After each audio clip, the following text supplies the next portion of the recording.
One single aircraft forced the most powerful fleet on the planet to back away from foreign shores. Not a squadron, not a flotilla. One machine. How is that even possible?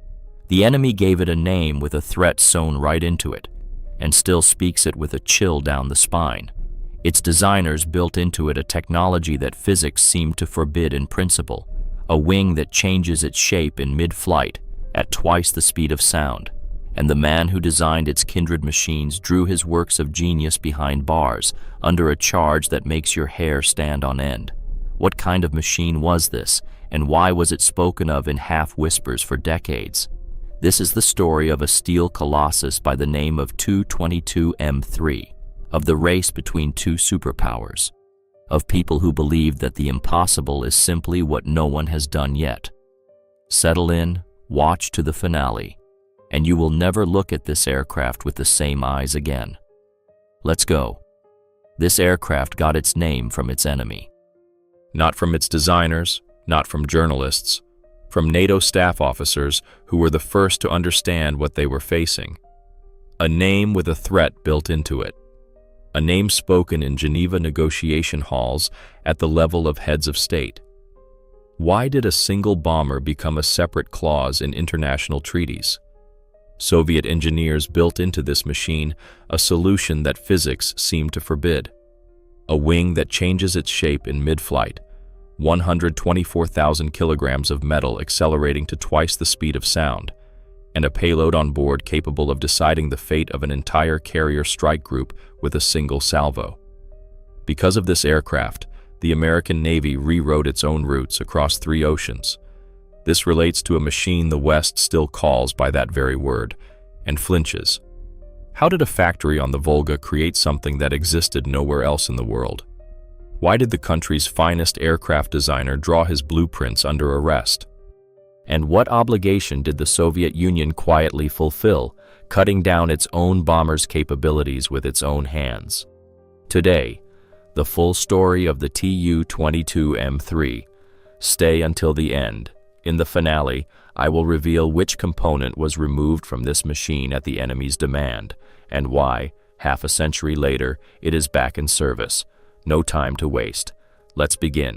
1949.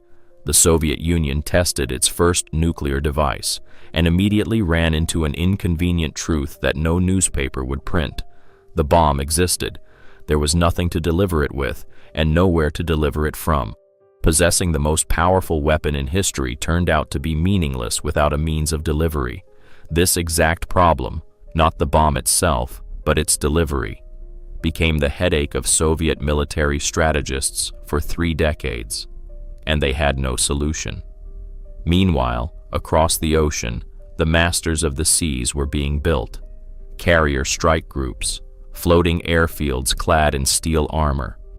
At the center, an aircraft carrier with dozens of combat aircraft on its deck. Around it, cruisers and destroyers, a living shield of steel and missiles. Such an armada could appear off any coastline on the planet within days. Who could stop it? No one. In the 60s, the United States maintained more than 10 such groups. Think about that number.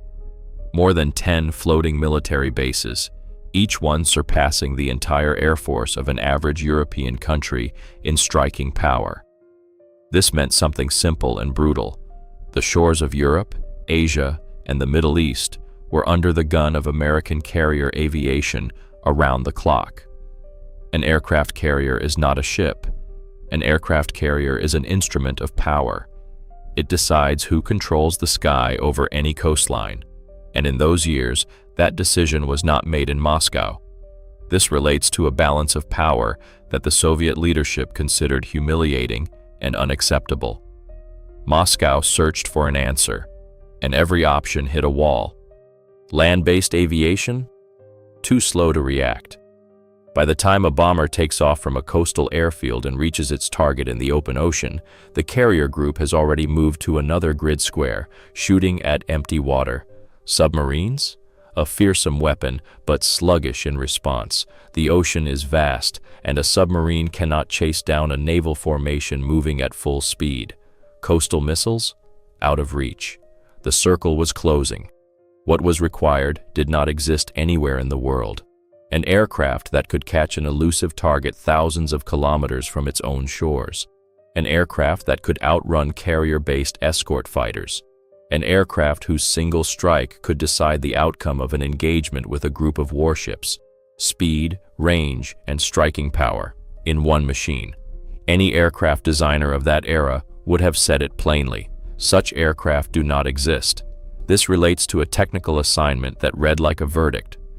But that very verdict was the starting point for the machine that forced the American Navy to back away from Soviet shores. What did Soviet long-range aviation have at the start of this race? The answer was grim. The main workhorse was the Tu-16, a jet bomber that first took to the sky in 1952. For its time, a breakthrough. 2 turbojet engines, a swept wing, a maximum speed of about 1,050 kilometers per hour, a range of up to 6,000 kilometers. The aircraft was built by the hundreds and served in regiments across the entire Soviet Union. It was respected. It was feared. But by the late 50s, the headquarters began to understand something that was inconvenient to admit out loud. The Tu-16 was becoming obsolete, not because it got worse. It was becoming obsolete because the enemy got better. The American interceptor, Convair F-106 Delta Dart, was confidently exceeding 2,000 kilometers per hour by 1960. The cruising speed of the Tu-16 was about 850. An encounter over the open ocean could end only one way for the Soviet bomber. That was mathematics, not opinion. Shipborne anti-aircraft missile systems were striking more accurately and at greater range with every passing year. And high altitude, considered reliable protection just 10 years earlier, had turned into a deadly trap, as vividly demonstrated by the incident with the American U-2 reconnaissance aircraft brought down over Soviet territory in 1960. This relates to the new reality of air warfare. The old rules had stopped working, and they stopped suddenly. The answer was supposed to be the Tu-22. The Tupolev Design Bureau unveiled it in 1958, and outwardly the machine looked like a visitor from the future. 2 engines, not under the wings, but at the base of the tail fin, on either side of it. A clean swept wing, freed from engine pods. A sharp nose, a predatory silhouette. Maximum speed, about 1,500 kilometers per hour, half again faster than its predecessor.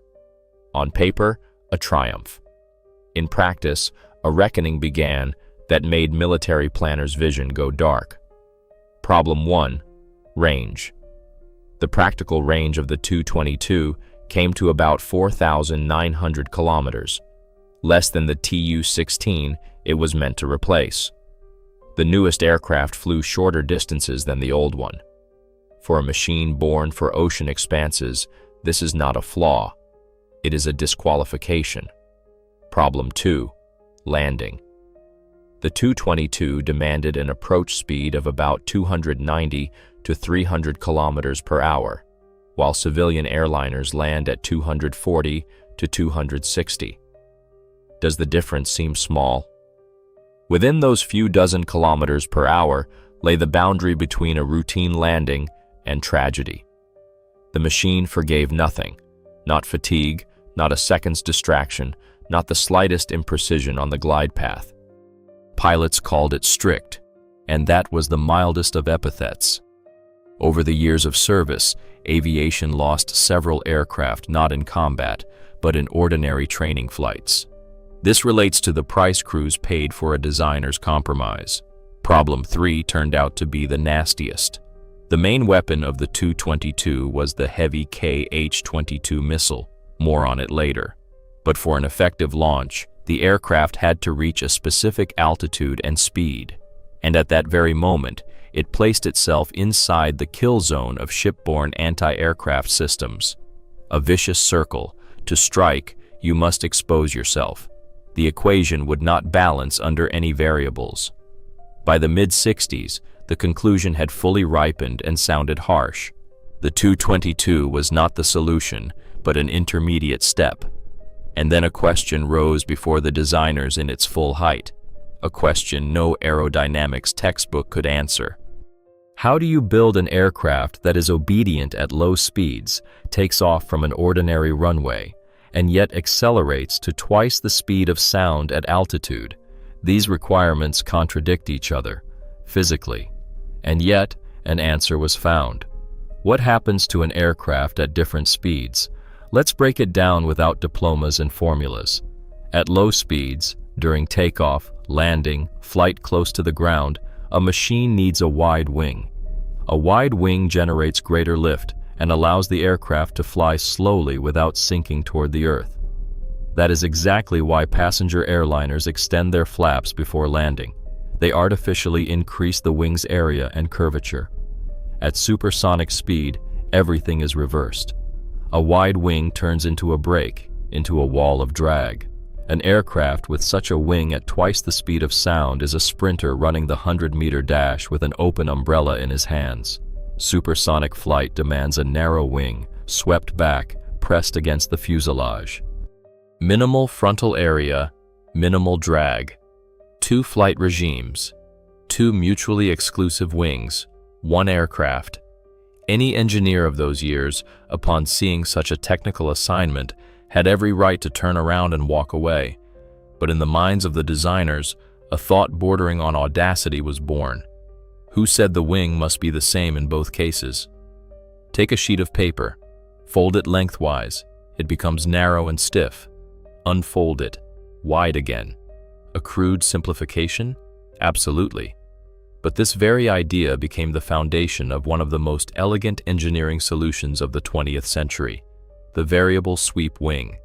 Spread the panels, take off and land calmly, fold them back, tear through the air at supersonic speed. This relates to a principle that looks like child's play on paper and becomes a nightmare for entire institutes in metal. Because it sounds simple and is agonizing to build. The very idea of a movable wing had been discussed by aerodynamicists since the late 40s. Discussing on paper is one thing. Implementing it on a combat machine weighing tens of tons, torn by colossal loads in flight, is something else entirely. The main obstacle was the wing pivot assembly, that very point where the wing panel attaches to the fuselage and around which it rotates. In flight, this assembly bears loads that make a seasoned mechanic's hair stand on end. It must be movable, otherwise the wing will not turn. And it must be absolutely reliable, otherwise the machine will be torn apart at supersonic speed. Imagine a door hinge that withstands the weight of a freight train and yet opens with one finger. That is what had to be built, not as a single exhibition piece, in series, for combat regiments. This problem was gnawed at in the Central Aerohydrodynamic Institute named after Professor Nikolai Yegorovich Zhukovsky, the main think tank of Soviet aviation science. In the town of Zhukovsky near Moscow, models were tested in wind tunnels, loads were calculated, options were sorted through. Thousands of wind tunnel runs, mountains of calculations. This relates to the kind of work that never makes the newsreels, but without which not a single aircraft leaves the ground. And now, a detail that sends a chill down the spine. At the very same time, on the other side of the planet, American engineers were asking the very same questions. In 1964, the General Dynamics F-111 rose into the sky of the United States, a tactical bomber with variable geometry wings. The Americans reached the same idea on their own calculations, their own wind tunnels, their own sleepless nights. 2 superpowers, 2 design worlds separated by the Iron Curtain, absolute secrecy on both sides, and an identical answer to an identical question. Science calls this convergent evolution. The nature of the problem itself dictates the solution, no matter who solves it. But there is a fundamental difference, and it cannot be passed over in silence. The F-111 was created as a tactical machine for relatively short distances.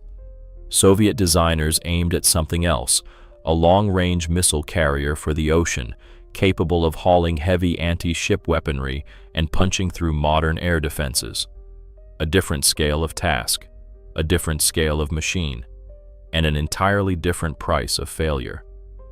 By the end of the 60s, the concept was ready, the solutions found. The main thing remained, to take on the responsibility and start building. And here it is time to name names. Andrei Nikolaevich Tupolev was born in 1888.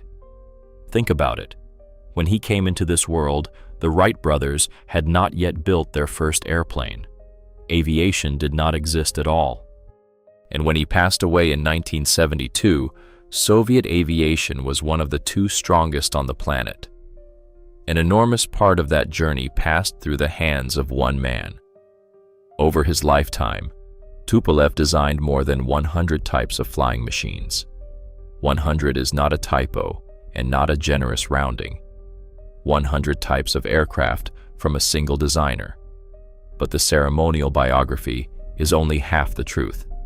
The other half was deliberately left unspoken for decades. 1937, the height of the political repressions. The country's finest aircraft designer is arrested.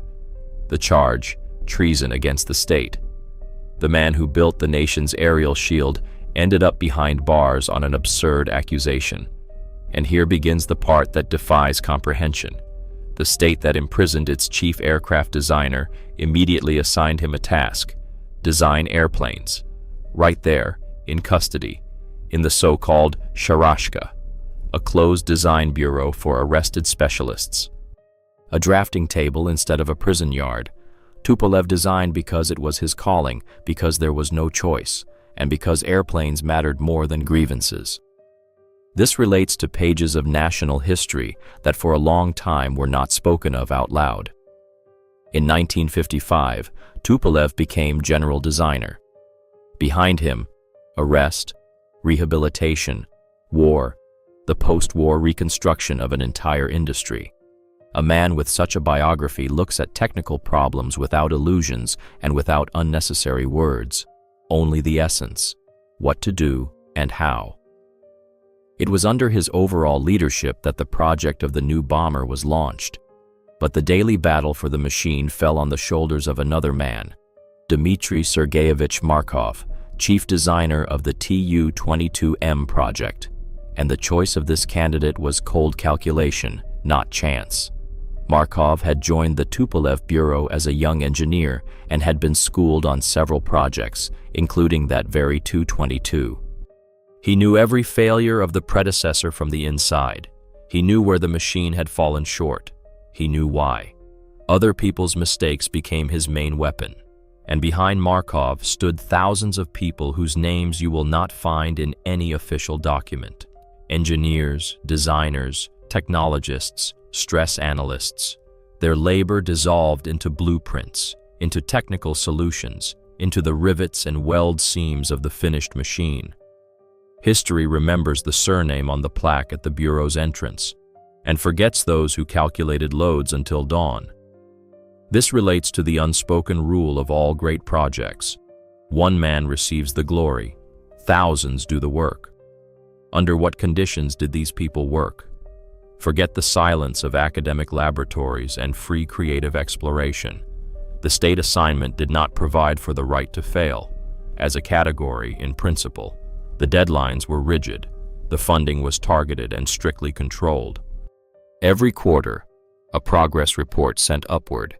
Every deviation from the plan, a written explanation bearing the director's personal signature. The system was not interested in excuses.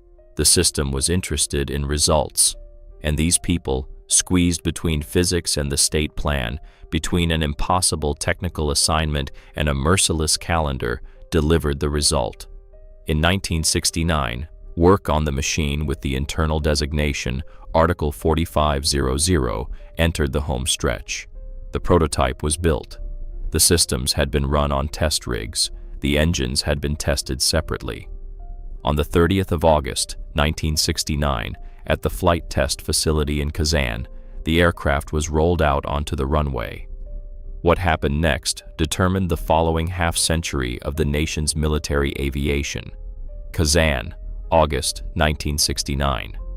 A city on the Volga, home to one of the country's main aircraft factories. Airplanes had been built here since the 30s. The walls of these workshops remembered the hard years of war, the post-war reconstruction, the arrival of the jet age. Now, something the world had never seen was being rolled out of these gates. The prototype, later designated Tu-22MO, looked like a machine of another generation, even standing still. Wingspan, with the wings spread, more than 34 meters. Swept back, about 23. A difference of nearly 1.5 times.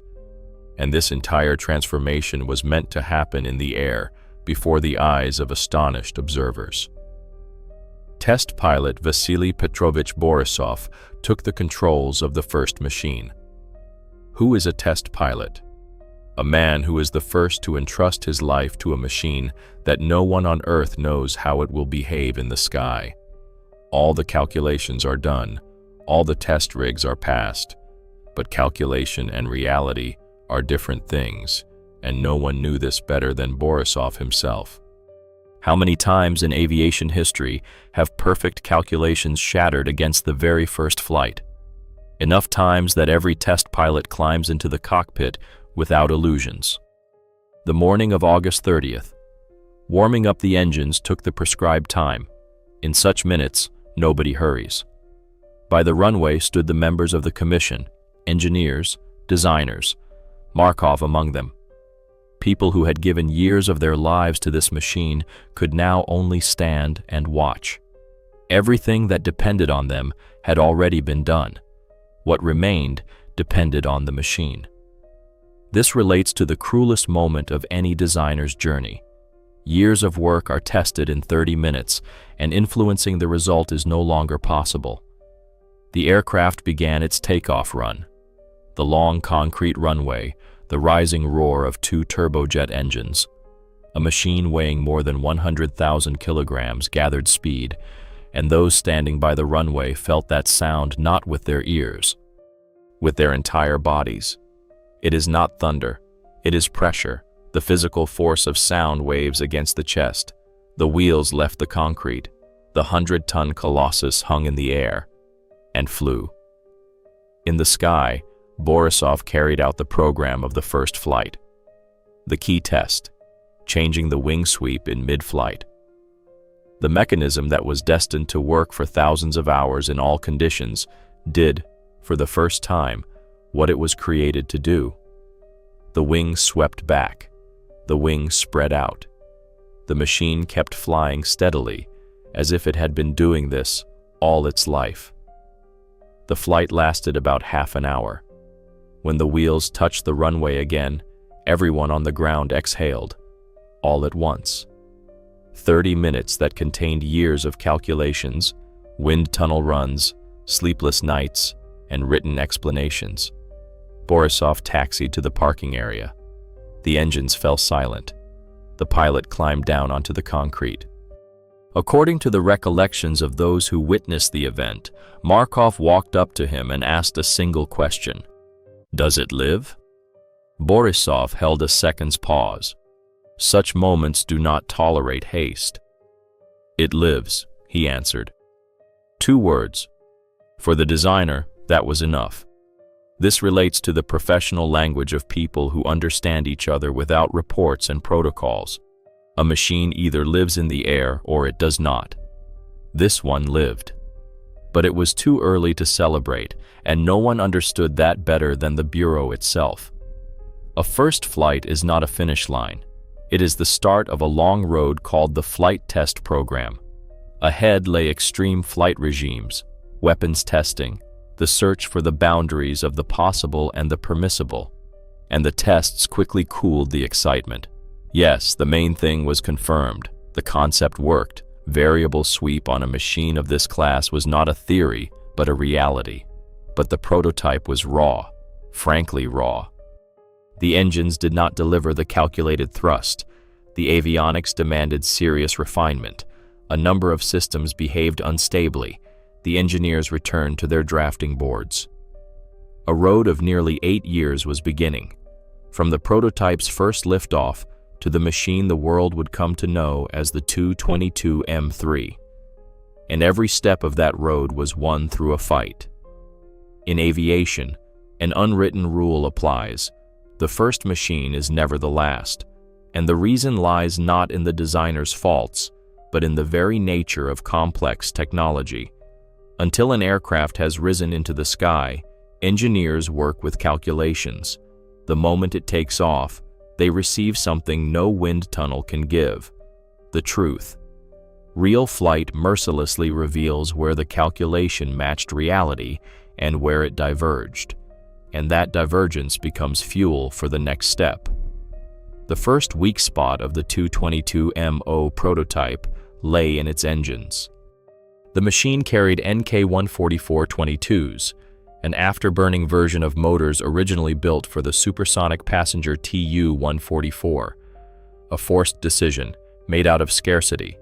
The right engines simply did not exist, so they took what was at hand. And these engines dragged the project backward, heavier than required, thirstier than permissible. Yet range, for an ocean-going missile carrier, is not a line in the specifications. It is the meaning of its existence. Every extra kilogram of fuel per unit of thrust devoured the operating radius. This relates to a fundamental law of combat aviation. The heart of the machine decides everything, and a weak heart will not be saved even by the most brilliant airframe.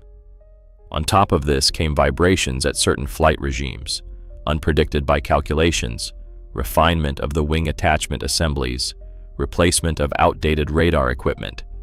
The list of corrections grew. In 1971, the first reworked modification entered production, the Tu-22M1, formally no longer a prototype, but a production model. In fact, still a transitional variant, and the military, upon receiving the machine, understood this instantly. The Tu-22M1 was built in a tiny series, around 9 units. They were thrown not into regiments, but into continued testing and the development of tactical methods. 9 machines are not a nation's armament. They are 9 flying laboratories. Yet it was precisely this stage that produced the main conclusion. Fundamentally new engines were needed, and the task was taken up by the design bureau of Nikolai Dmitrievich Kuznetsov, one of the leading Soviet engine designers, a name backed by a weighty reputation. It was Kuznetsov's motors that lifted the N-1 launch vehicle into the sky in the Soviet lunar program. The team that had forged engines for the attempt to reach the moon was now to give Markov's aircraft the heart, without which the whole undertaking remained a pile of gleaming metal. This relates to the level of forces engaged. Not rank-and-file performers were brought onto the project, but the country's top-tier designers. In 1972 appeared the Tu-22M2 modification, already a serious combat machine, not a flying test bed. The new NK-22 engines delivered a tangible increase in thrust. The navigation system was completely reworked. Weapons control was improved. The aircraft received a new targeting complex that noticeably raised the accuracy of missile launches. The cockpit was redesigned around the pilot's remarks accumulated over years of testing, and the scale of production changed radically. The Tu-22M2 was produced in a quantity of around 211 machines. They entered combat regiments and began training in conditions close to combat. The gap with the predecessor's 9 machines is an abyss. The country received a weapon, not a sample. But across the ocean, no one was dozing. The American fleet was building up its power. The shipborne air defense of carrier formations grew ever more sophisticated. New radars, new guidance algorithms, increased kill range of anti-aircraft systems on carriers and escort ships. Every strengthening of the defense on that side demanded an answering strengthening of the strike on this one. The race did not stop for a single day, and the answer ripened. On the 20th of June 1977, a machine rose above the Kazan airfield that became the final word in an argument that had dragged on for 8 years, the Tu-22M3, the third and last main modification, the very one to which the enemy would assign a name that became a household word, and the differences from its predecessor were not cosmetic, they were fundamental. More on that ahead. So what changed on the Tu-22M3 and why was it fundamental? NK-25 engines instead of NK-22. The increase in afterburning thrust, substantial. Maximum speed leaped to 2,300 kilometers per hour against the 1,800 of the Tu-22M2. New air intakes, reworked for high speeds, a completely updated targeting and navigation complex, a new electronic countermeasure system, combat payload, up to 24,000 kilograms. That is the weight of roughly 16 mid-class passenger cars lifted into the sky by a single machine. Practical range without refueling, about 7,000 kilometers. Combat radius with maximum load, about 2,400 kilometers. The task set at the end of the 60s had been solved completely and with a margin to spare. But every legend has a heart, and the heart of this machine was not listened to. It was felt with the entire body. 2 NK-25 engines. How does an afterburner work? Let us explain it plainly. Take an ordinary campfire of dry wood. Now start forcing compressed air into it with a powerful pump. The flame roars up, the temperature soars, energy pours outward. Now replace the wood with a stream of kerosene, the pump with the compressor of a turbojet engine, the wooden frame with a combustion chamber of heat-resistant alloys. Add an afterburner, a separate section behind the turbine into which additional fuel is injected directly into the white-hot stream of exhaust gases. The temperature in this section climbs past 1,500 degrees Celsius. That is the NK-25. The engine was developed at the Kuznetsov Bureau in the city of Kuibyshev. Today, it is Samara. This relates to the geography of a Soviet defense project. The aircraft was built in Kazan, and the heart for it was forged on the Volga, several hundred kilometers away. The thrust figures sound abstract until they are translated into human language.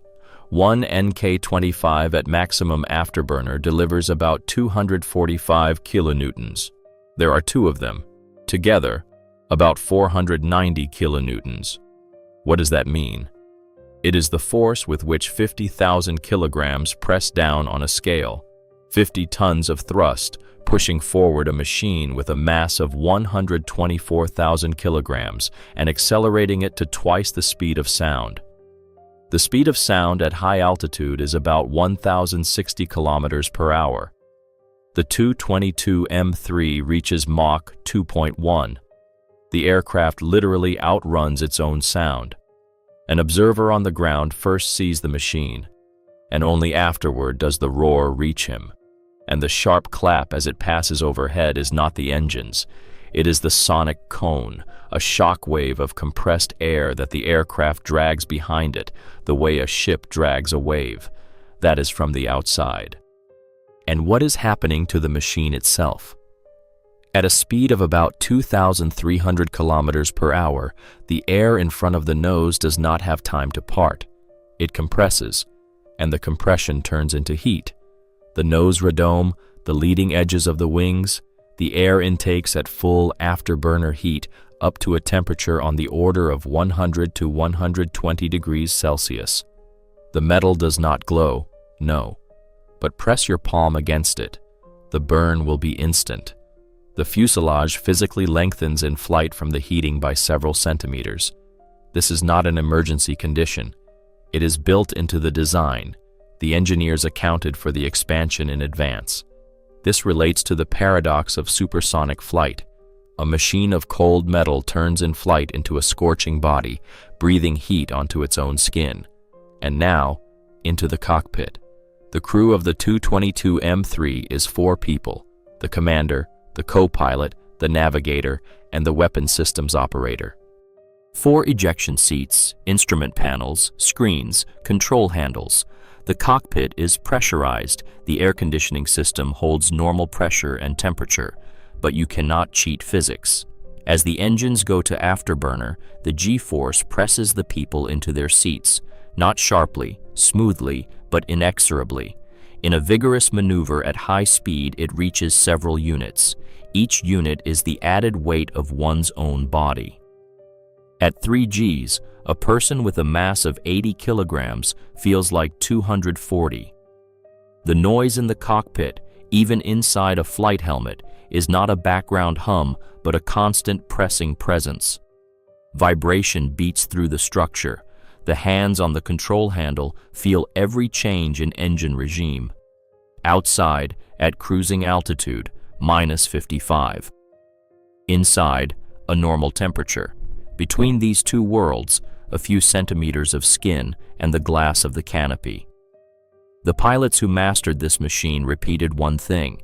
The Tu-22M3 demands full presence. Not 90% of attention, not 95, exactly 100. In this cockpit, there is no room for stray thoughts, and the machine reminds you of that in the very first minutes. But everything discussed so far is the delivery system. The main question was always a different one. What exactly does this machine carry to the target? There are aircraft that are weapons in themselves, and there are platform aircraft, means of delivering a strike to the point of application. The Tu-22M3 belongs to the second category, but it became a platform so formidable that the line between these concepts was simply erased. Let us start with the main caliber, the Kh-22 missile. In documents and reference books, it goes by the name Buria, Tempest. And that is not a pretty word for effect. It is a precise description of what begins after launch. The Kh-22 was developed from the late 50s at the design bureau of Alexander Yakovlevich Berezniak. The task was stated without mincing words: create a missile capable of striking a large surface ship, above all an aircraft carrier, from such a distance that the carrier aircraft itself would remain outside the reach of ship-borne anti-aircraft systems. This requirement defined everything. The missile turned out enormous. Length, about 11.5 meters. That is the height of a 4-story building. Wingspan, about 3 meters. Launch mass, about 5,900 kilograms, almost 6 tons. 6 tons is the mass of roughly 4 passenger cars. And this colossus, the Tu-22M3, carries on an external mount beneath the fuselage, on the central pylon. It takes off with it, accelerates, and rolls onto its attack heading. This relates to the very shape of the machine. The bomber was built around its weapon, not the weapon fitted to a ready-made aircraft. The missile's engine is a liquid fuel rocket. After separating from the carrier, the Kh-22 accelerates to about 4,000 kilometers per hour. That is around Mach 3.6, faster than the aircraft itself flies. Launch range, depending on the modification and regime, from 140 to 600 kilometers. Consider the meaning of these figures. The aircraft launches while located far beyond the horizon from the target. The ship's radars at that moment may not see the carrier at all. They will see only the missile itself, and by then, it will already be too late. On the approach to the target, the Kh-22 descends close to the water and flies the final segment of its trajectory near the surface of the sea. A low-flying target at a speed exceeding 4,000 kilometers per hour was a problem that in principle broke the shipborne air defense of that era. According to various data, the mass of the warhead is about 900 to 1,000 kilograms. In the variant for striking ground objects, a special warhead could be installed, the details of which were not disclosed in open sources. The second missile in the arsenal is the Kh-15, a development of the Raduga Design Bureau from the city of Dubna, an entirely different philosophy. If the KH-22 is a heavy battering ram from a long distance, the KH-15 is speed and surprise in their purest form. The missile is noticeably smaller, length about 4.8 meters, launch mass about 1,200 kilograms, but its speed after launch reaches Mach 5. That is about 6,000 kilometers per hour. Intercepting such a target with the air defenses of the time of its creation was practically impossible. The KH-15 was made in several variants, an anti-radar one for suppressing the enemy's radar stations, and a strike one for hitting ground and surface targets. This relates to the tactical flexibility of the system. One and the same carrier could burn out the radars of the defense and strike the ships themselves in the same pass. And now, the thing that robbed staff analysts of their sleep. The Tu-22M3 carried up to 6 KH-15 missiles on an internal rotary launcher, plus additional ones on the external mounts. 6 missiles at 5 times the speed of sound, fired almost simultaneously. A salvo from such a system was a problem the air defense of that time could not handle in principle. Not with difficulty, not partially, but in principle. And the final image, the one for which it was all built. The maximum combat load of the Tu-22M3 is 24,000 kilograms, 24 tons, the weight of roughly 16 passenger cars, or, translated into free-falling munitions, several dozen aerial bombs of 500-kilogram caliber in the bomb bays and on the external mounts, 1 aircraft, 4 people in the cockpit, and such a load beneath the wing and within the fuselage. Now it is clear why, on the other side of the planet, they devised a special name for this machine. When, in the early 70s, Western intelligence began receiving the first reliable data on the capabilities of the new Soviet machine, the reaction was anything but calm. In the system of code designations of the North Atlantic Treaty Organization, every Soviet aircraft received a name in English. Bombers, with the letter B; fighters, with the letter F; transports, with the letter C. A working system, convenient for staff officers and analysts. The new Soviet bomber with the variable sweep wing was assigned the name backfire, literally, return fire, in meaning, fire that strikes back, and that name proved frighteningly precise. This relates to the rare case when an enemy's code word becomes, in itself, a verdict on a machine. The picture took shape for Western analysts gradually, like a puzzle in which at first there are only the corner pieces. The sources were varied: satellite images of airfields, intercepted communications, agent reports. Analysts of the Central Intelligence Agency and the Defense Intelligence Agency worked methodically. The wingspan was computed from satellite images. The placement of the engines was fixed. The length of the fuselage was calculated by its ratio to known objects on the airfield. But one parameter remained for years the subject of fierce dispute: the range of flight. And it was this dispute that grew from a technical one into a diplomatic one, becoming one of the most tense confrontations of the Cold War era. In 1972, the Soviet Union and the United States signed the first treaty on the limitation of strategic arms. It limited the number of intercontinental ballistic missiles and missiles on submarines. Strategic aviation was not included in it. The sides agreed to return to the question later.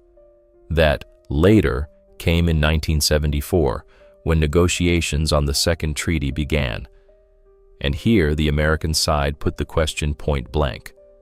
The backfire must enter the list of limited strategic systems. Washington's logic was simple and cold. If an aircraft is capable of flying from Soviet territory to the territory of the United States, even one way, without return, it is a strategic carrier, and its number must be limited by treaty. This relates to the rawest nerve of the negotiations. The dispute was not about tons of metal, but about whether a single machine could reach American cities. Moscow objected firmly. The official position, the Tu-22M3, is a medium-range aircraft, intended for the theater of military operations in Europe and over the adjacent maritime areas. Not intercontinental, not strategic in the sense the Americans put into the word. The dispute dragged on for years, at the level of ministers, at the level of heads of state. In 1979, the second treaty on the limitation of strategic arms was finally signed. The backfire did not enter the list of strategic carriers, formally a victory for the Soviet side, but there was a price to pay for that wording. Moscow took on a number of obligations to limit the production of the aircraft to 30 machines per year and not to equip it with an aerial refueling probe. And the probe is no trifle. It is a retractable tube in the nose section through which the aircraft receives fuel from a tanker in flight. On the early modifications of the family, it was there. On the production Tu-22M3, it was removed, with their own hands, as the fulfillment of a political obligation. The country deliberately cut the range of its own missile carrier for the sake of a line in an international treaty. But while the diplomats in the Geneva halls argued about probes and kilometers, the American military planners did their work in silence. The doctrine of carrier strike group deployment was revised. Carriers began to be kept farther from the zones where Soviet naval aviation could operate. The calculation was icy and simple. If the combat radius of the backfire is about 2,400 kilometers, a carrier group must remain beyond that radius under any circumstances. One aircraft changed the geography of the American fleet. This is not a figure of speech. It is a documented fact of military planning. The North Atlantic, the Norwegian Sea, the Mediterranean, waters where American carriers had previously moved relatively freely, now required a separate threat assessment. Into every operational plan went a line about the threat from Soviet long-range naval missile-carrying aviation. The very fact that a single bomber became the subject of negotiations at the highest state level, a separate clause in an international treaty, and a reason for revising military doctrines says more about the machine than any table of specifications. Behind the doctrines and treaties, it is easy to forget a simple thing. Every time this machine rose into the sky, there were people sitting in its cockpit, not lines in operational plans, not arguments at negotiations, living people. Test pilot Vasily Borisov raised the first prototype alone in the sense that it was his hands that held the controls. But a combat machine does not fly that way. The Tu-22M3 is a crude aircraft. 4 people, 4 different specialties, 4 entirely different views of one and the same machine, and each of them exists in his own professional world, separated from the next by a seat and a circle of duties. The aircraft commander. His workstation is the left front seat. Before him, an instrument panel with dozens of indicators, the control column, pedals, engine throttle levers. The commander is responsible for the machine as a whole, for takeoff, for flight along the route, for landing, for decisions made in seconds that have no right to be wrong. Beside him, in the right front seat, is the co-pilot, the second flyer, who shares the controls, backs him up, takes on part of the load in a flight lasting many hours. The commander's training stretched on for years.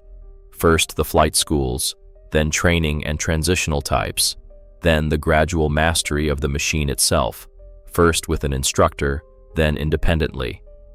Total flight hours by the moment of clearance for independent flights numbered in the hundreds. And still the machine did not forgive complacency. This relates to a fundamental law of this profession. Experience reduces risk, but never reduces it to zero. The navigator. His task is to lead the machine through space. To know at every moment of the flight the exact location of the aircraft, to compute the heading, to monitor fuel consumption, to hold to the timing parameters of the route. And here is a figure that sobers you. On an aircraft moving at more than 2,000 kilometers per hour, a navigational error of just 1 minute is a deviation from the heading of more than 30 kilometers. 30 kilometers for 1 minute of inattention. The navigator worked with a navigation complex that included an inertial system, radio navigation equipment, and astro-navigation instruments. And now imagine the radio silence regime, when radio communication and radio navigation are forbidden for the sake of stealth. In these conditions, the navigator led a 100-ton machine by the stars and the readings of inertial sensors, exactly the way seafarers led their ships several centuries ago, only at a speed those seafarers could not have dreamed of in their worst nightmare. This relates to the paradox of high technology. The most modern aircraft of the era, at the critical moment, leaned on the most ancient art of orienting by the heavenly bodies. The weapons systems operator. His hour comes when the others have already done their work and brought the machine to the launch line. Now it is his turn. The radar targeting complex, target lock, calculation of the launch moment, the command to employ the weapons. And all of this, under conditions where the machine may be performing evasive maneuvers, where the enemy's electronic countermeasures are at work, where the count runs in seconds. 4 people in one cockpit, welded together by a common task, and yet each in his own world of instruments and responsibility. The coordination of such a crew is not issued together with the clearance. It is built up over years of joint flights.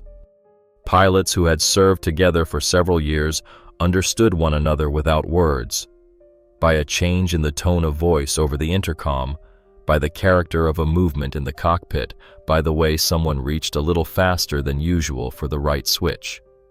This is not a pretty exaggeration. This is the professional reality of long-range aviation crews. Flights on the Tu-22M3 were physically hard. A combat sortie, counting the route, the run to the launch line, and the return to base, could last several hours. Several hours in a seat with an ejection system, in an oxygen mask, at high altitudes, in the unceasing noise of the engines, under the pressure of responsibility for the machine and for the people beside you. Long-range aviation pilots rarely bring this out into the public. The professional culture does not allow for complaints. But in rare interviews, veterans spoke of one and the same feeling, of respect for the machine, not of fear, not of sentimental attachment. Precisely of respect, as towards something that demands full dedication and answers in kind. One of the veterans who flew it in the 80s, by the recollections that have been preserved, described it this way: you sit down in the seat, and the machine senses it. If you are not ready, it will tell you so in the very first minutes, not in words, but it will tell you. This relates to that bond between man and machine that cannot be written into any flight manual and cannot be conveyed by any tables of specifications. But everything discussed so far is preparation, theory, doctrine, the training range. The real test comes when the conditions stop being a drill. And this test came not over the ocean for which the machine had been created. It came over the mountains, over very specific mountains. Afghanistan, a mountainous country in the center of Asia. The average elevation of the terrain, about 1,800 meters above sea level. The ridges rise to 7,000 meters. The valleys between them are in places several kilometers wide and in places narrow down to a few hundred meters. The air is thin. The turbulence is unpredictable. The weather changes in a matter of minutes. It is hard to imagine a landscape less suited to the Tu-22M3. This machine was designed for the boundless expanses of the North Atlantic, where the gaze takes in only the limitless sheet of water and the dome of the sky. Its element is the ocean, the shadowing of carrier groups on the open sea, where there is neither terrain nor settlements, nor tight passages between cliffs. There, in boundless space, predictability reigns, and there is full freedom of maneuver. The mountain ridges of Afghanistan were the complete opposite of that element: confinement, stone, rising air currents, and an anti-aircraft threat from every gorge. This relates to the harsh logic of war. Equipment is almost never employed exactly where and how its designers intended.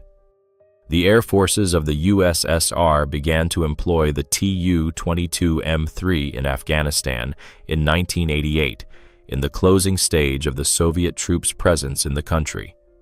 The tasks were set in the formulation aviators call area work, strikes with aerial munitions against extensive zones in high mountain terrain from great altitudes. And it was precisely here that one of the machine's key, not always noticeable virtues was revealed, its impressive practical ceiling. 13,000 meters, 13 kilometers above the ground. At such an altitude, the aircraft flew above most of the Afghan massifs and, more importantly, above the reach of the man-portable anti-aircraft systems available to the opposing side. In essence, the machine operated beyond the reach of the countermeasures available under those conditions. This relates to the simple and harsh arithmetic of combat risk. The altitude that had become a trap for old bombers over a defended target here turned into a reliable shield.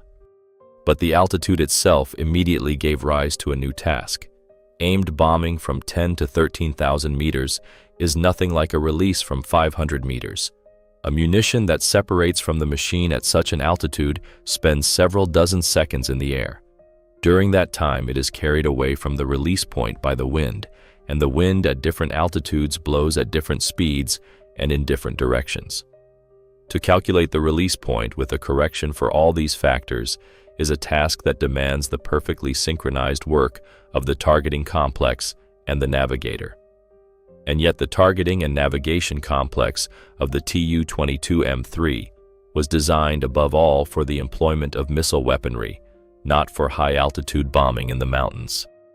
The solution had to be sought right in the course of combat work. Crews returned to their bases, conducted debriefings of their sorties, analyzed the results, introduced corrections into the methodology, and rose into the sky again.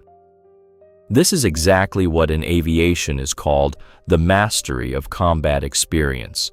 Tactics are not read out of a manual, they are won in the air. The Afghan flight time had its own harsh specifics. The mountain terrain bred turbulence on the approach to the bombing zones.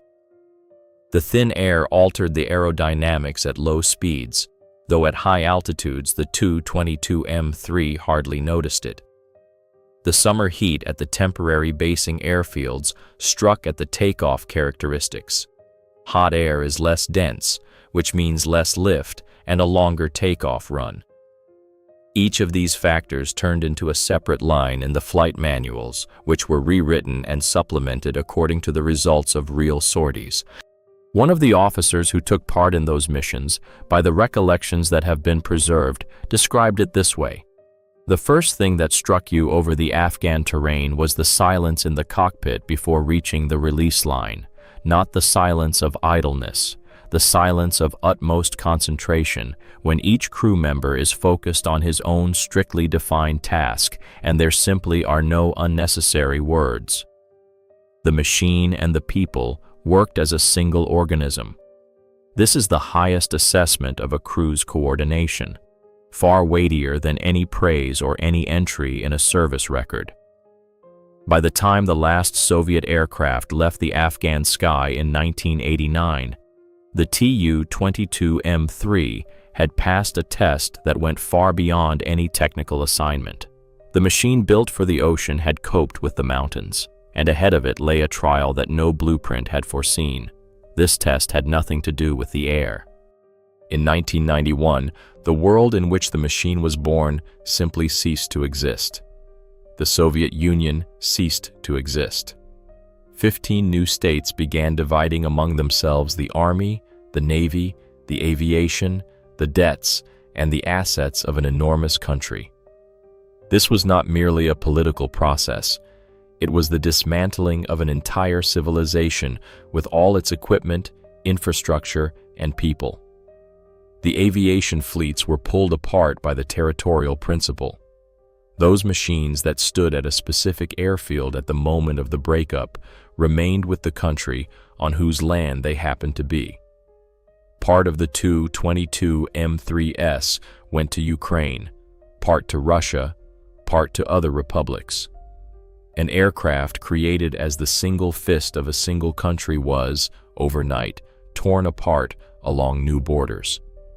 The funding of the Russian armed forces in the 90s collapsed to such a degree that maintaining complex aviation equipment became almost unbearable. A shortage of spare parts, meager volumes of fuel. Pilots' flight hours cut to levels that in Soviet times would have been considered an emergency. Under these conditions, whole types of aviation systems of the Soviet era quietly passed into oblivion. Not from combat losses, not because something more advanced had come to replace them, but simply because maintaining them had become impossible. And against this backdrop, the Tu-22 M3 held its ground. This very fact demands explanation, and there were 3 reasons. This relates to that rare confluence of circumstances when a machine is saved not by a single piece of luck, but by the coincidence of several factors at once. Reason 1. There was nothing to replace the machine with. Russian long-range aviation rested on a few key types of aircraft, and the Tu-22 M3 occupied its own special niche, naval missile carrier and long-range bomber. There was simply nothing to fill that niche, and the development of a new machine in the destitute 90s was financially unthinkable. Reason 2. The reliability of the construction. The Kazan factory had assembled the Tu-22 M3 with high quality, the airframe possessed a solid service life, and with competent maintenance the machine could fly for decades. Reason 3, and perhaps the main one, the people. The technical specialists who serviced these aircraft preserved the continuity of knowledge. Experience was passed from the older generation to the younger, not always officially, not always from textbooks, sometimes simply in conversation in the hangar, beside a specific unit of a specific machine. This is the living transmission of knowledge that cannot be digitized and that is so easy to lose forever. But it was held on to. This relates to the unspoken foundation of any complex technology. Blueprints and metal are powerless without the people who know how to bring them to life. In the 2000s, when the funding of the armed forces began to recover, the next step became possible: a deep modernization. The aircraft that had risen into the sky in 1977 received the avionics of the 21st century. The updated variant was designated Tu-22M-3M, the letter M at the end, by Russian aviation tradition, means modernized. What changed in it? A fundamentally new targeting and navigation complex on a modern component base. Digital control systems instead of analog ones. Compatibility with high-precision cruise missiles of the new generation. Updated electronic countermeasures. In the cockpit, in place of the dial instruments of the Soviet era, new multifunction displays appeared, and the airframe remained the same. The NK-25 engines, the very same, having undergone overhaul and life extension. On the outside, the same machine. On the inside, an aircraft that speaks to the modern battlefield in a modern language. The first modernized Tu-22M-3M rose into the air on the 28th of December, 2018. Almost half a century after the first flight of the prototype. To truly feel the span of that time, return in your mind to 1969. 6 weeks before the prototype tore away from the Kazan runway, a human being set foot on the surface of the moon for the first time. Since then, several generations of computing machines have come and gone. Mobile telephones traveled the road from complete non-existence to supercomputers that fit in the palm of a hand. The internet recut the whole of human civilization, and the aircraft still flies. And this is not stubborn conservatism, not an unwillingness to change. It is proof that the fundamental engineering solutions laid into the machine at the end of the 60s proved so correct that time was unable to age them. The variable sweep wing still works flawlessly. The layout of the airframe is still aerodynamically perfect. The concept of the long-range missile carrier is still in demand. Andrei Tupolev did not live to see this modification. He passed away in 1972, 5 years before the first flight of the original machine itself, but he managed to see that the path chosen by his bureau had proved correct, and Dmitry Markov, under whose leadership the aircraft was born, lived long enough to see his labor outlive the very era that had given rise to it. This relates to the rarest lot of an engineer, to create a thing that will outlive not only its author, but also the state that gave the order to build it. There are machines that simply do their job. They take off, they fly, they land, they serve out their allotted term and depart. They are remembered, if at all, only in the archives and at the open-air parking stands of museums. And there are machines that become an era, that outlive the countries that gave rise to them, that are modernized and keep flying when their sentence was signed long, long ago.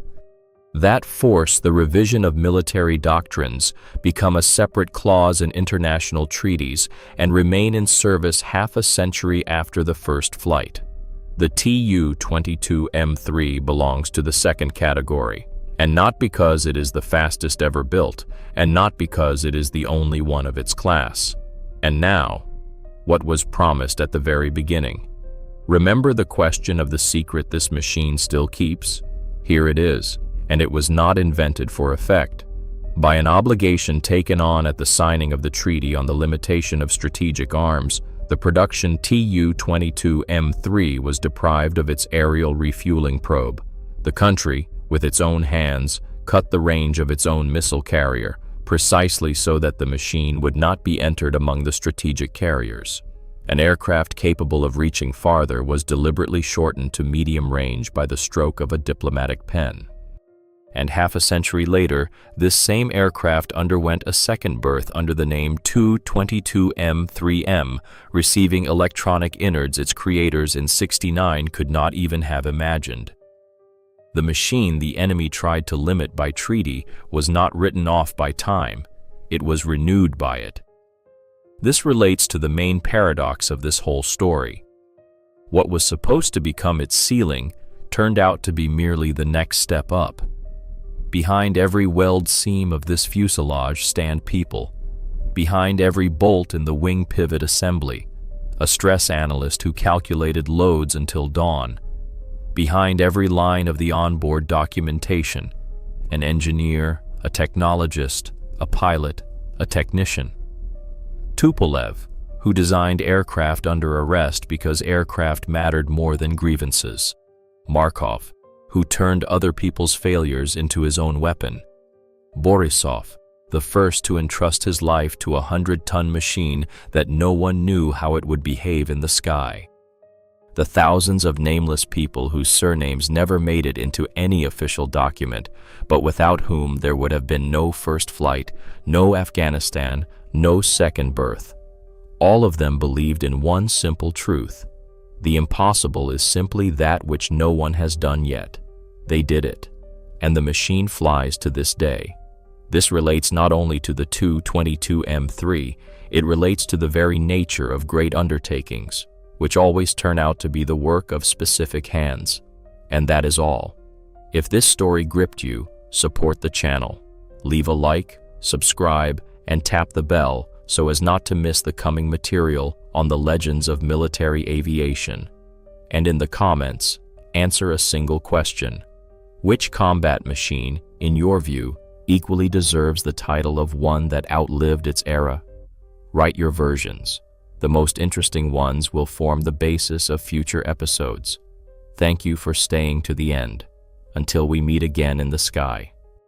Dear viewer, if this story of the Tu-22M3 held you to the very last second, now is the moment to tell that to the algorithm. Leave a like. Every thumbs up of yours helps the channel reach those who, like you, are not indifferent to the history of military aviation. Subscribe if you are not yet with us. Ahead lie dozens of stories about legendary fighters, forgotten projects, and secret developments that were kept under wraps for a long time. And be sure to tap the bell. Only that way will you not miss a single new episode and will learn of a premiere first. And in the comments, leave your word. Which combat machine, in your view, has equally earned the right to be called one that outlived its era? Argue, suggest, share. The most striking versions will form the basis of future videos. Thank you for staying with us to the end. Until we meet again in the sky.